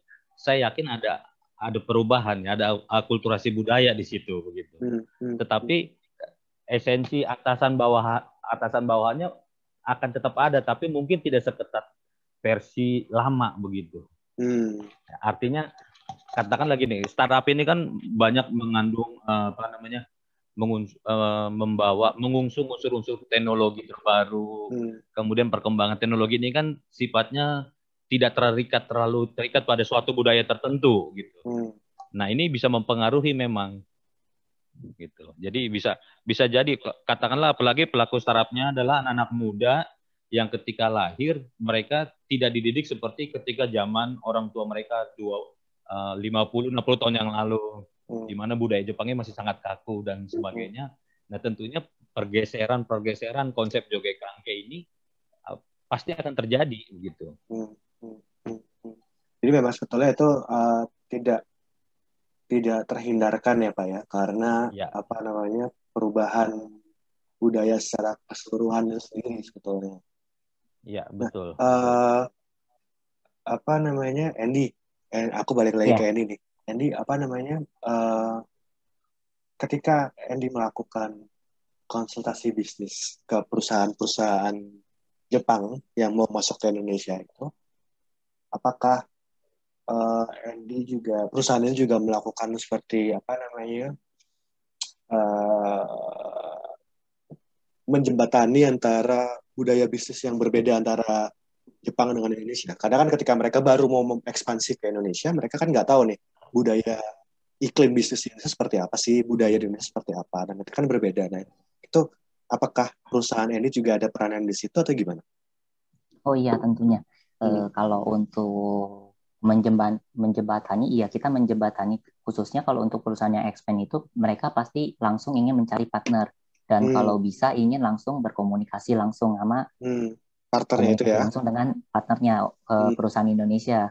Dan kalau untuk budaya Jepang sendiri, mungkin kalau untuk pengenalan mereka biasanya lewat email banyak kan ya, sedangkan kalau budaya orang Indonesia itu kadang di email itu tidak dibalas. Nah, mereka kan jadi bingung, untuk perusahaan Jepang bingung. Oh, saya email nggak dibalas, apakah ini nggak tertarik atau gimana? Padahal itu kebalikannya, orang Indonesia itu kemungkinan jarang baca email atau balas email. Nah, di situ saya sampaikan ke mereka kalau untuk memang orang Indonesia itu terkadang jarang balas email atau baca email. Jadi kalau misalnya ingin kontak, mungkin selesai kontak langsung. Kalau Indonesia mungkin lebih cepat lewat WhatsApp ya. Mereka kalau WhatsApp lebih cepat balasnya. Kalau misalnya dari pengalaman Andy untuk bekerja selama ini, permasalahan apa sih yang paling sering ditemui? Baik itu pengalaman Andy sendiri bekerja di perusahaan Andy maupun dari perusahaan-perusahaan Jepang yang mau ekspansi ke Indonesia ini ya? Kalau untuk permasalahan mungkin lebih ke bagian cara kerja ya. Kalau misalnya untuk perusahaan Jepangnya yang mereka cari partner perusahaan Indonesia yang sama sekali nggak ada pengetahuan tentang perusahaan Jepang atau cara kerja perusahaan Jepang, khususnya di bagian kualitas atau produk yang dihasilkan itu mereka pasti tidak akan menyesuaikan. Sedangkan untuk QC-nya standar maksudnya? iya betul. Standar kualitas Jepangnya sendiri mungkin kalau dibandingkan orang Indonesia berpikir, oh standar yang ini cukup lah, boleh untuk dikirim ke mereka. Sedangkan kalau menurut orang Jepangnya sendiri, kok standar seperti ini bisa dikirim ke kami gitu loh. Bagaimana quality check-nya? Mungkin masalah-masalah seperti itu ada. Kalau kayak gitu biasanya seperti apa? Maksudnya seperti apa? Apa namanya? Follow up-nya kali ya. Follow up-nya, iya betul. Kalau untuk follow up-nya sendiri, kalau dari perusahaan kami sendiri kan cuma menjembatani. Kalau misalnya sudah terjadi komunikasi antara perusahaan Jepang dan perusahaan Indonesia, apalagi kalau sudah ada kontrak, biasanya mereka langsung berkomunikasi langsung. Tapi kita dari perusahaan kami masih tetap memantau. Dari follow up yang saya lihat sendiri sih, pastinya dari perusahaan Jepang mereka meminta penjelasan kenapa bisa begini. Terus untuk ke depan itu bagaimana sih perbaikannya yang bisa ditawarkan dari mereka. Justru dari Jepang yang meminta meminta ke mereka cara penyelesaian gimana, bukan mungkin mereka lebih meminta terlebih dahulu tanpa memberikan saran ya sebenarnya, supaya orang Indonesia ini sendiri juga bisa memiliki pemikiran seperti orang Jepang. Oke, thank you. Nah, ini pertanyaan juga nih, untuk Candy juga. Ketika mungkin ke Pak Rudi juga, karena Pak Rudi juga dulu pernah bekerja di Jepang ya. Pernah. Tadi kan Pak Rudi di materinya menyampaikan tentang oyabun dan kobun. Pernah nggak sih merasakan ini? Dimulai dari saya ya? Iya, boleh. Ya, oke. Bisa di perusahaan yang sekarang, bisa waktu kemarin sebelumnya waktu part time. Oh ya, mungkin saya mulai dari perusahaan yang sekarang ya. Kalau untuk oyabun kobun sendiri ini mungkin yang kaitannya antara senior junior ya. Ya, untuk yang senior junior ini ketika saya masuk, khususnya untuk perusahaan Jepang sendiri, saya kurang tahu kenapa, tapi kalau perusahaan Jepang dalam merekrut orang, mereka lebih ke yang penting mereka bisa bahasa Jepang terlebih dahulu. Khususnya kan saya untuk mata kuliah kan sastra Jepang, gak ada hubungannya sama konsultasi bisnis segala macam, belum ada pengetahuan umum. Dan mereka memilih yang bisa bahasa dulu. Jadi yang belum bisa pekerjaannya tidak masalah, jadi bisa diajarkan. Dan ketika masuk, sudah ada senior saya, dan senior saya itu membantu saya dalam pekerjaan saya, menjelaskan, memberikan informasi, terus mengajarin. Kalau misalnya dari setiap pekerjaan, mungkin ada mungkin karena hal baru pertama kali dilakukan, ada beberapa kesalahan yang saya buat. Nah itu dalam pengalaman saya itu jatuhnya ke tanggung jawab senior, karena senior yang mengajarkan. Jadi senior bertanggung jawab atas junior yang diajarkannya. Dan di luar dari di luar dari hubungan kantor seperti yang dijelaskan oleh Pak Rudi tadi, dalam kehidupan personal itu juga beberapa kali sempat saya merasakan gitu. Contohnya ketika lagi ngobrol santai dengan Shacho, dengan direktur, sempat ditanya gitu, kamu masih single ya, mau nggak dicariin pasangan atau pacar gitu. Masuk ke bagian situ, iya. Itu orang Jepang ya, sebenarnya yang orang Jepang betul. Oke. Kalau yang di waktu part time dulu ada nggak sempat ngerasain kayak gitu juga nggak? Yang waktu part time itu kurang lebih sama seperti yang senior junior sih, yang senior mengajarkan kepada juniornya, kurang lebih seperti itu saja. Tapi nggak sampai yang masuk ke kehidupan personal ya? Kehidupan personal belum sih. Karena mungkin berapa lama waktu itu? Waktu part time? Untuk part time di Jepang mungkin nggak sampai 1 tahun. Soalnya ketika mungkin baru karena sampai... belum sedalam itu juga hubungannya mungkin. Iya, betul. Kalau Pak Rudi gimana Pak? Pada pengalaman itu nggak Pak waktu dulu? Cukup lama Pak waktu dulu bekerja di perusahaan Jepang? Total 4 tahun ya. Total 4 tahun ya? Total 4 tahun. Jadi memang ketika saya belajar tentang oyabun kobun ini, kemudian saya merefleksikan kembali dengan apa yang saya alami, itu memang benar-benar terjadi gitu ya. Jadi ketika saya mulai jadi seorang operator di mesin di mesin penghasil plywood gitu, kayak semacam triplek gitu ya. Nah, kemudian saya dibimbing oleh senior saya di situ namanya Takemi Urasan. Potong dulu. Ini perusahaannya di Jepang ya Pak ya? Di Jepang.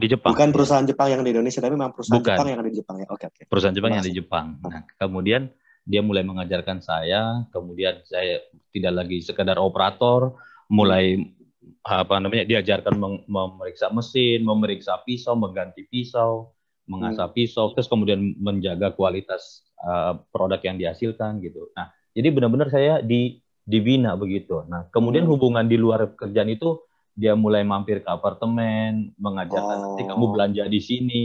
Kemudian ketika saya bergabung dengan sebuah komunitas olahraga di Osaka, kemudian dia mulai, kalau kamu dekat dengan seseorang cerita ya dengan saya ya, nanti biar saya cari tahu latar belakang keluarganya dia seperti apa dan seterusnya. Jadi benar-benar dekat dengan orang ini maksudnya dekat dengan apa?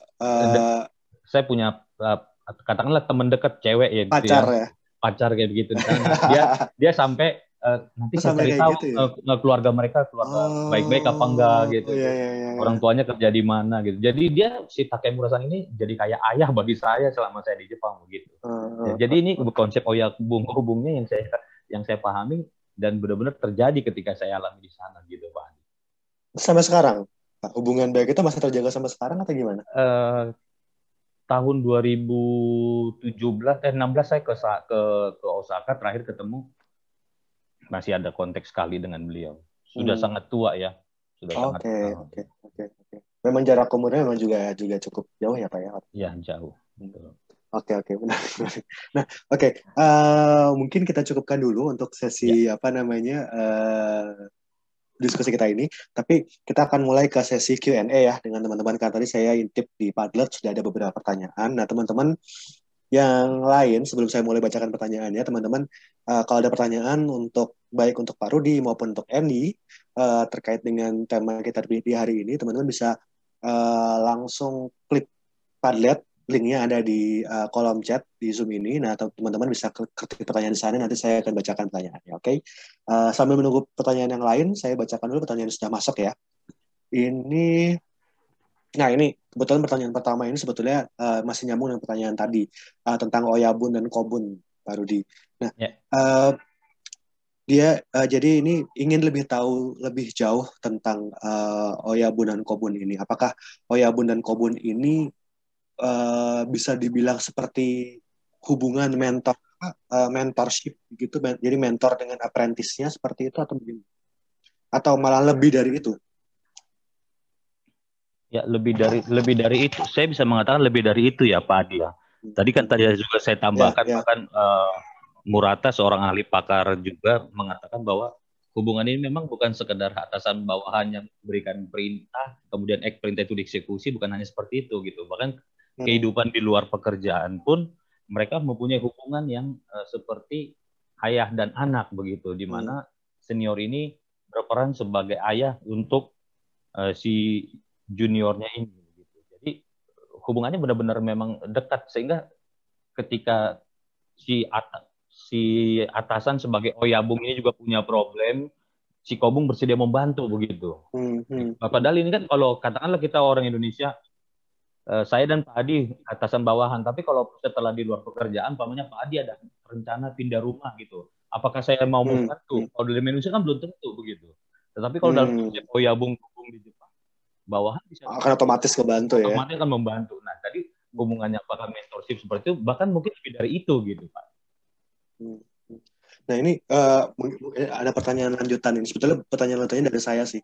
Ini kenapa di Jepang ini sampai ada muncul konsep oyabun dan kobun ini dalam pekerjaannya, Pak ya? Maksudnya apa yang melandasi ini?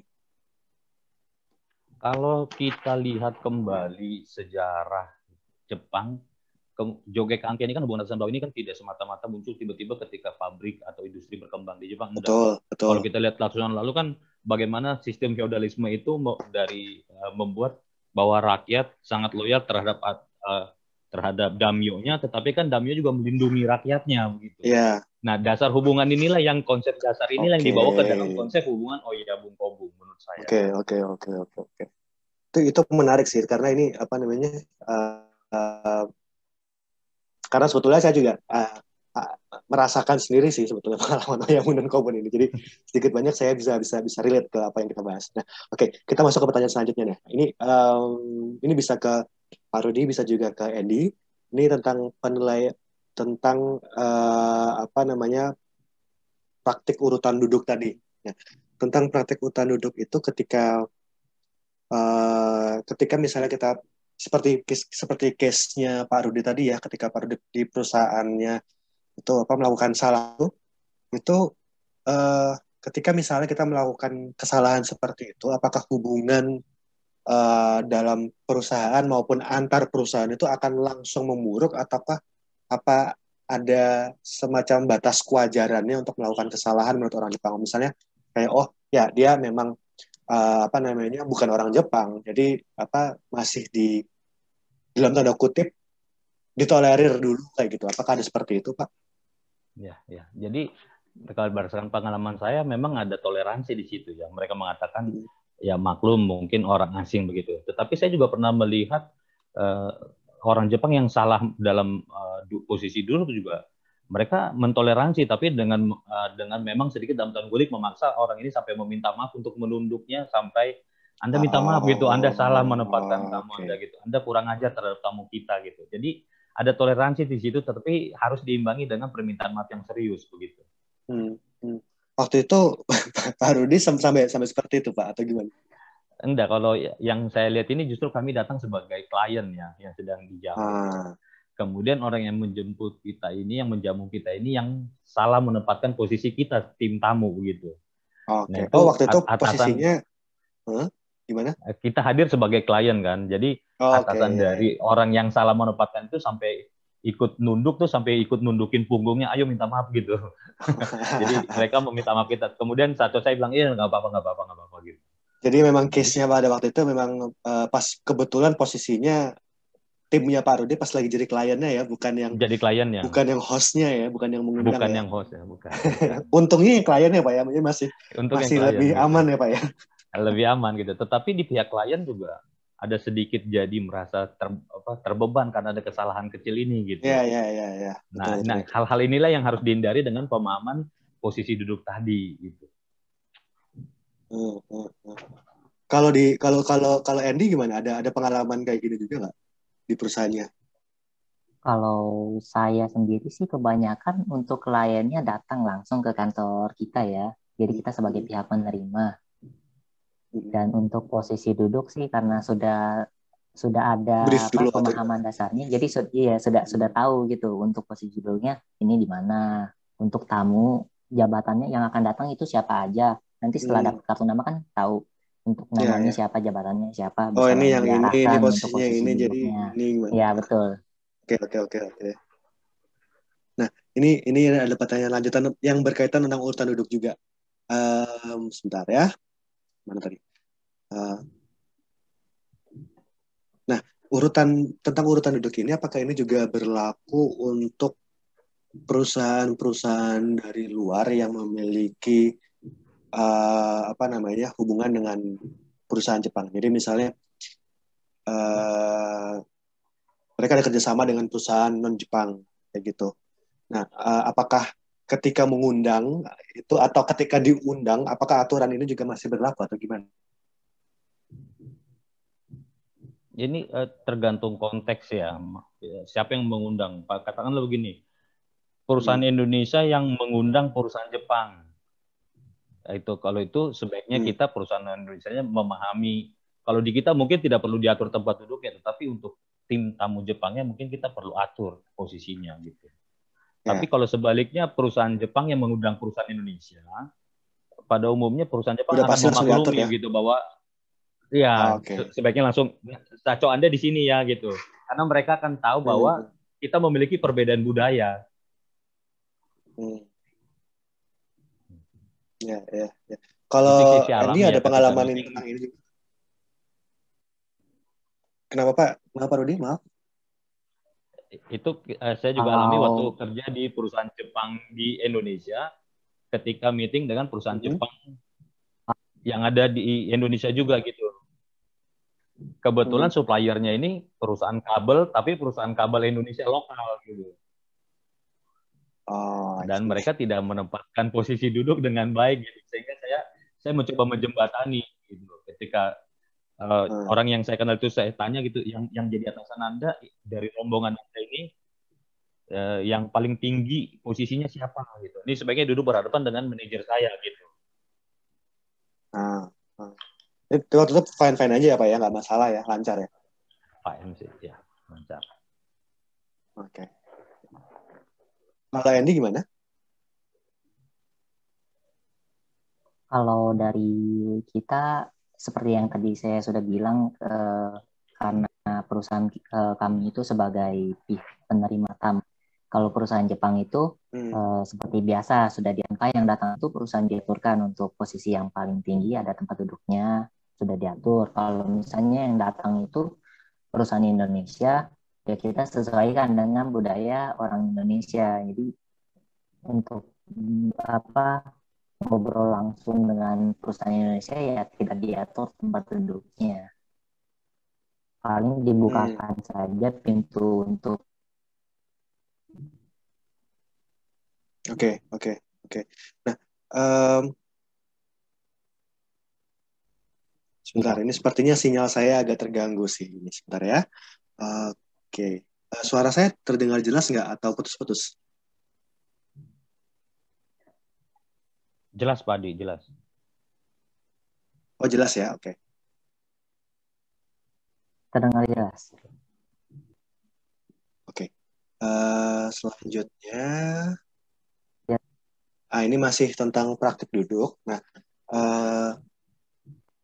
tadi kan di contoh yang diberikan oleh Pak Rudi itu kan rata-rata jumlah antara yang mengundang dengan undangan dengan klien itu kan jumlahnya seimbang seperti itu. Nah, kalau misalnya jumlahnya tidak seimbang ini bagaimana? Misalnya pihak yang mengundang itu 4 orang, kemudian tamu yang datang 3 orang atau 2 orang. Nah, ini biasanya settingnya bagaimana, Pak? Kalau begitu berarti 4 lawan 2, Pak. Berarti posisinya langsung jelas sekali gitu ya. Jadi berarti kan yang paling dari dua ini siapa yang paling tinggi itu berhadapan dengan yang paling tinggi dari nomor 4 dari 4 rombongan 4 orang ini gitu. Jadi sebetulnya fleksibel saja karena kan memang umumnya kalau di restoran Jepang kan mereka taruh untuk kayak sofa kecil untuk tempat duduk gitu ya. Nah, itu biasanya sudah disiapkan 4-4. Tapi kalau tidak ada mereka akan berpusat di tengah 2 gitu. Oke, jadi yang pinggir-pinggir itu akan kosong ya Pak ya? Akan kosong begitu. Oke, nah kemudian ini kita lanjut ke pertanyaan selanjutnya. Ini kebetulan ada yang menanyakan tentang Horenso. Oke. Apakah ada perusahaan Jepang yang tidak menerapkan Horenso? Atau semua perusahaan Jepang pada dasarnya secara otomatis menerapkan Horenso nih? Saya tidak punya, kalau secara angka statistik begitu tidak punya angka ya. Tetapi berdasarkan pemahaman beberapa kali di perusahaan Jepang, ketemu klien, kemudian ketemu partner kerja, hampir semua menggunakan sistem Horenso gitu. Bahkan terakhir Pak Adi menarik adalah begini, saya waktu BINUS ingin kerjasama dengan perusahaan perusahaan Jepang yang ingin merekrut tenaga kerja dari Indonesia. Nah, mereka visit ke BINUS ingin melihat, saya boleh nggak ya visit ke kelas Nihongo gitu, pengen ngelihat cara dosen BINUS mengajar bahasa Jepang apa gitu. Nah, kebetulan waktu saya ada menjelaskan tentang sebuah tata bahasa, ya, yang arti kata melaporkan, Renraku itu menghubungi gitu. Saya kayak bilang, ini di industri Jepang ada loh konsep Horenso begitu gitu. Nah, ketika selesai kuliah, pihak Jepangnya tamu yang visit ini, yang ingin melakukan kerjasama ini, menghampiri saya dan mengatakan, terima kasih ya sudah menjelaskan Horenso gitu. Karena saya khawatir banyak tenaga kerja di Indonesia itu nanti kalau dibawa ke Jepang tidak ngerti apa itu Horenso gitu. Nah, dengan statement itu atau dengan kerja itu saya bisa menyimpulkan bahwa sebetulnya sampai hari ini pun orang Jepang masih pakai Horenso gitu. Ya. Itu tahun berapa, Pak? Kalau boleh tahu, Pak, ceritanya. Itu 2019 atau 2018 ya, Pak. Oh ya, baru-baru inilah ya, baru 2-3 tahun yang lalu ya, masih tergolong baru sebetulnya. Iya. Nah, kalau di perusahaan Andy ini ada cerita nggak tentang Horenso ini, atau Andy ada kesulitan nggak dengan Horenso di dalam kantor? Karena kan biasanya Horenso ini yang menjadi apa ya? Ya karena kita berbeda secara kebiasaan dan adat, kita cukup berbeda dengan budaya Jepang gitu kan, apalagi di budaya bisnis. Biasanya Horenso ini yang menjadi tantangan paling besar untuk teman-teman yang mau bekerja di perusahaan Jepang. Nah, kalau dari pengalaman Andy sendiri, untuk Horenso ini ada tantangan nggak? Sempat ada masalah nggak? Ya, kalau dari saya sendiri mungkin kalau yang saya sebut budaya Horenso itu sendiri itu ya dalam rangka itu sendiri itu bilang seperti langsung dipraktekkan ketika mengerjakan pekerjaan itu. Pertama, hokoku dibikin laporannya. Setelah ada laporannya secara lengkap, di renraku, dikontak, dihubungi ke bagian yang bersangkutan, dan kalau misalnya ada masalah bisa langsung showdown untuk mencari pemecahan masalah. Dan yang mungkin menjadi tantangan bagi orang Indonesia, kalau saya sendiri itu mungkin ada di bagian hokoku. Kadang kalau kita laporannya kurang jelas, sedangkan kalau Jepang itu harus jelas tanggal, jam, isi, jenis pekerjaan, skala harus terinci ya. Harus terinci. Sedangkan kalau Indonesia mungkin, kalau dari saya sendiri mungkin masih ada sedikit budaya Indonesia, jadi kayak untuk laporannya itu seadanya gitu. Yang penting intinya aja ada, tidak terinci tapi. Oke. Terima kasih. Nah, teman-teman, saya ingatkan lagi untuk teman-teman yang punya pertanyaannya bisa langsung dikirim ke Padlet. Link Padletnya ada di kolom chat ya. Jadi teman-teman tinggal klik di situ, kemudian ketik pertanyaannya di Padlet, nanti akan saya bacakan. Oke, kita move ke pertanyaan selanjutnya ya. Ini tentang Horenso dan Kakurenbo di Indonesia.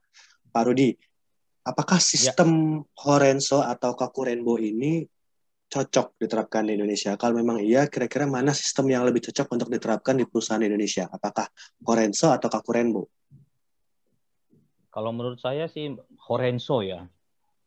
Karena begini, ketika melihat karakteristik pegawai orang Indonesia, kalau kita pakai Kakurenbo, di mana dia memastikan sendiri bahwa ini akan baik, kemudian ketika dipresentasikan ke atas, kemudian atasan tidak setuju, cenderung orang ini akan kemudian give up gitu. Udahlah, saya nggak ini lagi lah, nggak mau lagi bekerja. Jadi kan mental kita orang Indonesia ini berbeda dalam bekerja dengan orang Jepang. Jadi menurut saya Horenso lebih tepat, di mana kita seperti tadi yang dilakukan, melaporkan, kalau bisa lebih rinci, lebih detail, sehingga nanti ketahuan nih kekurangannya di mana, kemudian di bagian mana kita bisa melakukan inovasi untuk mempercepat pencapaian targetnya gitu. Jadi saya pikir Horenso bukan hanya cocok, tapi bahkan mungkin sebaiknya dilakukan di perusahaan-perusahaan Indonesia.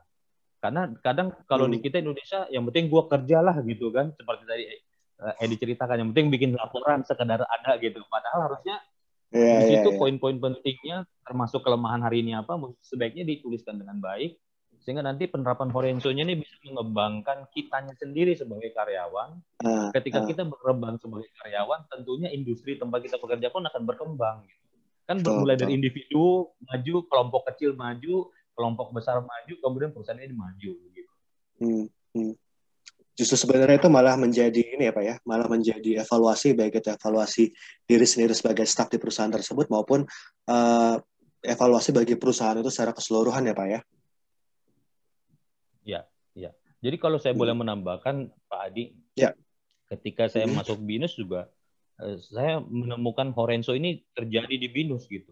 Jadi saya juga ketika 10 tahun berada di BINUS dengan kampus yang cuma ada di Kemanggisan, kemudian tiba-tiba ada di Senayan, ada di Alam Sutra, ada di Bekasi, dengan bangunan yang megah, saya tidak kaget karena pada dasarnya ketika saya bergabung di BINUS itu mulai ada yang jelas, ada laporan, kemudian ada evaluasi, ada target, KPI begitu, ada kemudian ada evaluasi dari capaian itu. Itu kan sebetulnya Horenzo begitu.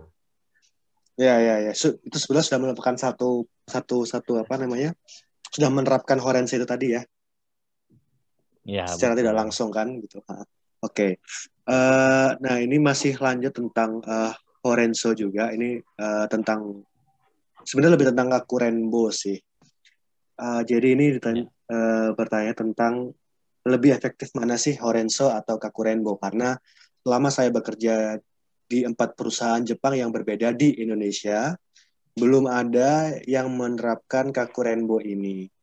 Apakah ini ada kaitannya dengan perbedaan generasi yang memimpin perusahaan Jepang tersebut? Kalau boleh jawab, kemungkinan yes. Kemungkinan perbedaan generasi begitu. Karena sebetulnya kan Kaku Rainbow muncul belakangan setelah Horenzo ya. Artinya kan berarti ini dikembangkan oleh generasi berikut gitu. Nah, ada kalaupun belum ada yang menggunakan di tempat tadi yang menanyakan tadi, kemungkinan besar memang pimpinannya masih generasi tua, itu kemungkinan yes.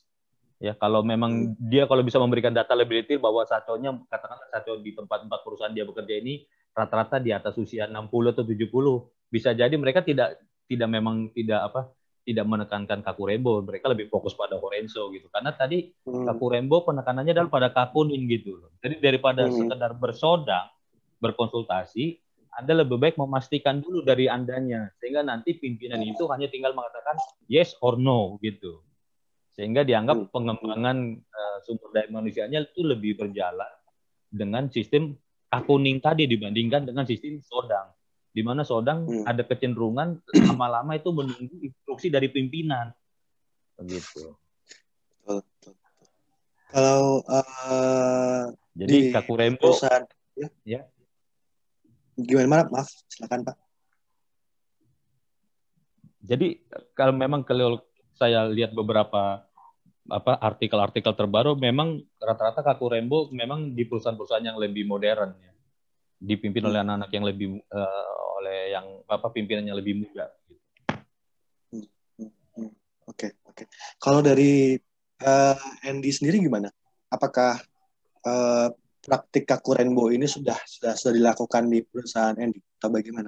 Atau memang masih di Horenzo?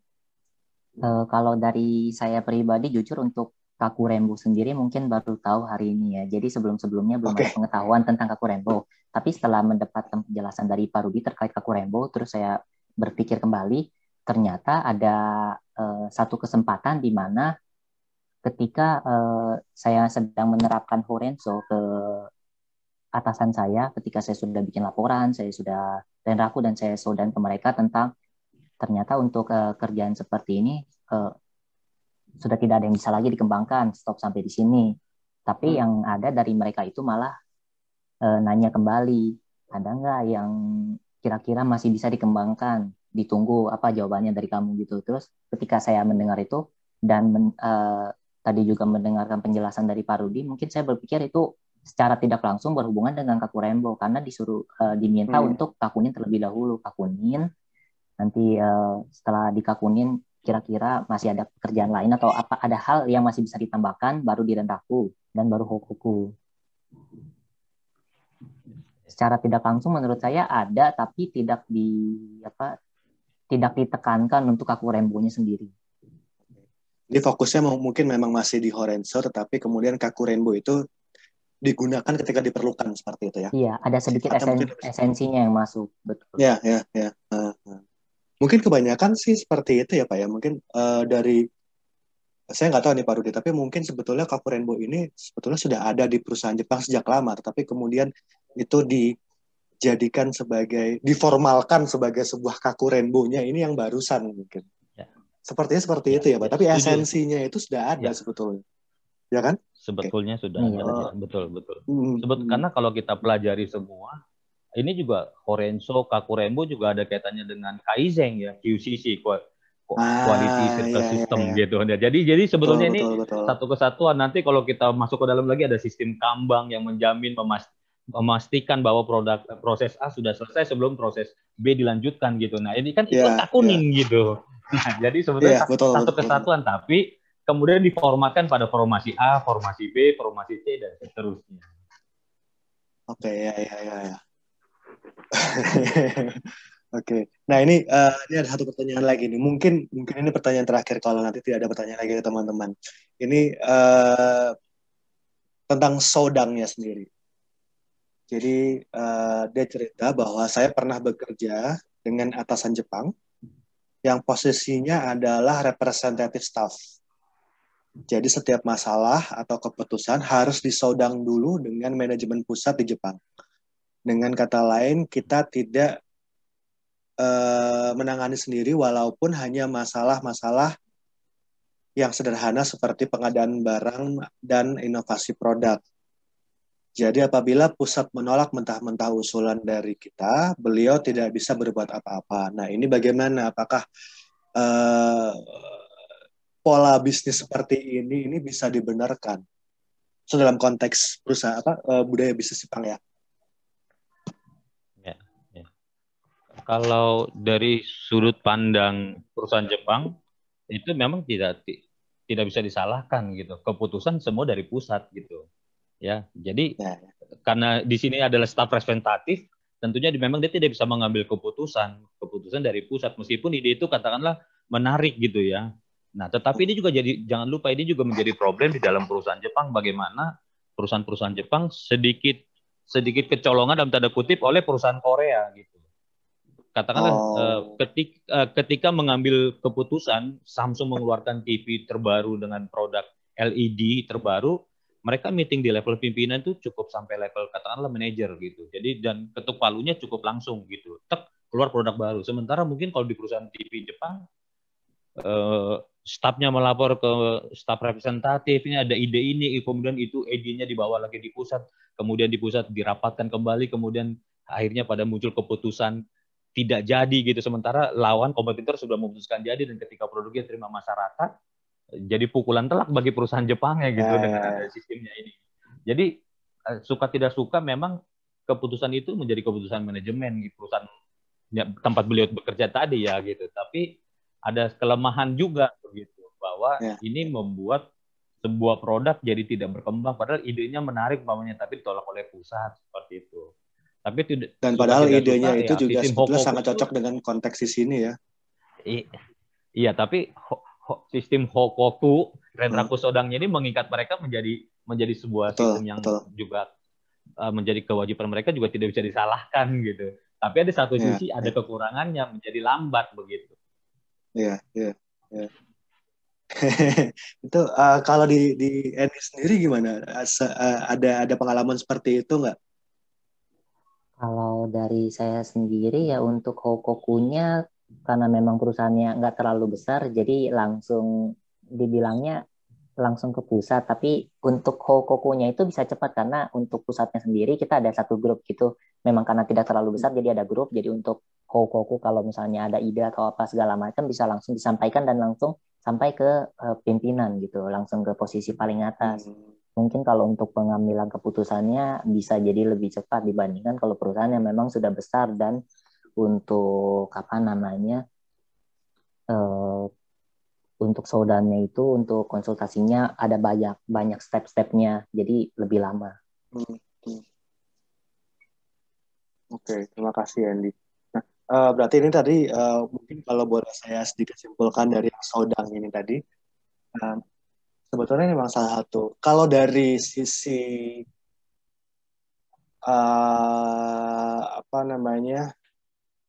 pola kerja atau dari sisi budaya kerja, apa yang terjadi di perusahaan yang dicontohkan tadi itu tidak salah sebetulnya dari pihak atasannya kalau menolak usulan tadi, karena memang status dari staf Jepang tadi hanya sebagai representatif staf kan, jadi karena dia hanya mewakili saja, otomatis dia tidak punya decision making power. Beda kalau misalnya dia misalnya statusnya sebagai atau posisinya sebagai direktur atau direktur area atau apalah istilahnya. Kalau misalnya seperti itu kan berarti kan ada memiliki power untuk membuat suatu keputusan sendiri kan. Karena hanya representatif staff, otomatis dia hanya semacam nyambung kan, seperti itu. Ya, betul. Oke, terima kasih. Dan tadi sebetulnya pertanyaan terakhir yang kita terima. Sebentar saya cek dulu apakah ada pertanyaan baru lagi. Oke, ya tidak ada. Oke, jadi demikian mungkin ya. Terima kasih Pak Rudi, terima kasih juga Andy untuk waktunya dan juga untuk pengalaman dan pengetahuannya sudah dibagikan kepada kita semua di Sabtu hari ini. Jadi kita semua bisa belajar bareng-bareng tentang budaya perusahaan dalam hubungannya dengan etika kerja. Nah,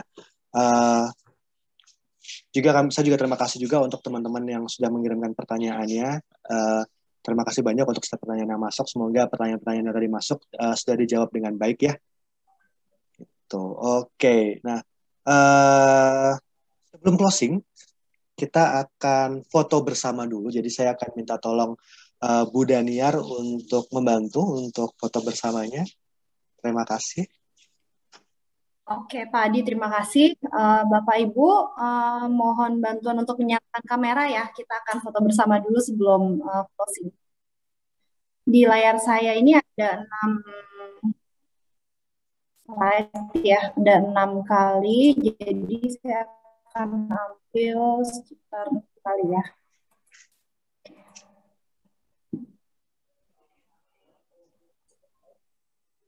Sudah siap, Bapak Ibu? Oke, siap. Ya, sekarang layar pertama dulu ya. Oke, ya, siap. 1, 2, 3. Ya, sebentar ya. Oke, layar kedua siap. 1, 2, 3. Oke, sekarang layar ketiga. Ya, 1, 2, 3. Oke, sebentar. Sekarang layar keempat. Ya, siap ya. 1, 2, 3. Oke, layar kelima. 1, 2, 3. Ya, yang terakhir layar ke-6. Siap. 1, 2, 3.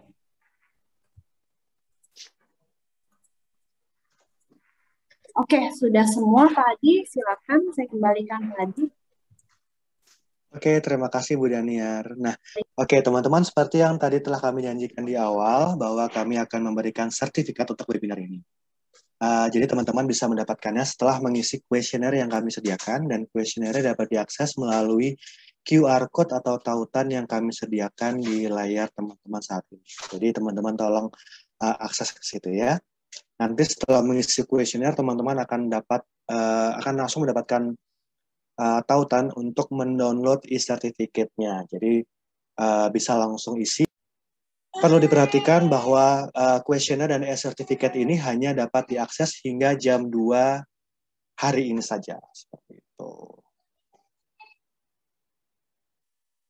Nah, teman-teman, demikianlah seri diskusi Japanese Business Culture kali ini. Kami sudah mengadakan keseluruhan episodenya, dan semoga teman-teman dapat mendapatkan banyak ilmu dan informasi yang berguna, terutama untuk teman-teman yang berkeinginan untuk bekerja di perusahaan Jepang, baik yang ada di Jepang maupun perusahaan Jepang yang ada di Indonesia. Teman-teman, apabila teman-teman ketinggalan episode yang pertama hingga keempat, atau tadi ikut episode kelima ini di tengah jalan, teman-teman nggak usah khawatir, karena teman-teman tetap bisa mengikuti keseluruhan episode JPC Series ini dari episode pertama hingga episode terakhir hari ini di YouTube channel JF Jakarta dan juga di platform Great Nusa. Informasi lebih lanjut tentang kegiatan kami, baik itu kegiatan Japan Foundation maupun kegiatan Sastra Jepang BINUS dan Great Nusa dapat teman-teman peroleh dari kanal media sosial kami di BINUS, di Instagram @greatnusa atau @sastrajepang_binus, di website BINUS University atau di JF Jakarta bisa diakses melalui Instagram dan Twitter di @jf_jakarta, di Facebook page The Japan Foundation Jakarta. Dan bagi teman-teman yang tertarik untuk bekerja di Jepang melalui visa SSW, teman-teman dapat memperoleh informasi mengenai ujian JFT Basic dan juga semua informasi yang berkaitan dapat diakses melalui akun Instagram @jftbasic_id. Terima kasih banyak untuk setiap pembicara yang telah membagikan pengetahuan dan pengalaman yang sangat bermanfaat. Terima kasih juga untuk teman-teman panitia yang telah mempersiapkan acara ini dengan baik, dan juga terima kasih untuk teman-teman yang telah bergabung di webinar kali ini. Nah, webinar Japanese Business Culture Talk Series ini dapat terlaksana dengan baik atas kerjasama antara jurusan Sastra Jepang BINUS University dengan The Japan Foundation Jakarta yang didukung oleh Great Nusa. Dan teman-teman, sekali lagi saya ingatkan, jangan lupa untuk mengisi kuesionernya untuk mendapatkan e-certificate yang hanya bisa diakses hingga jam 2 siang hari ini. Sampai jumpa di seri diskusi Japanese Business Culture berikutnya. Selamat siang dan terima kasih. Selamat siang, terima kasih.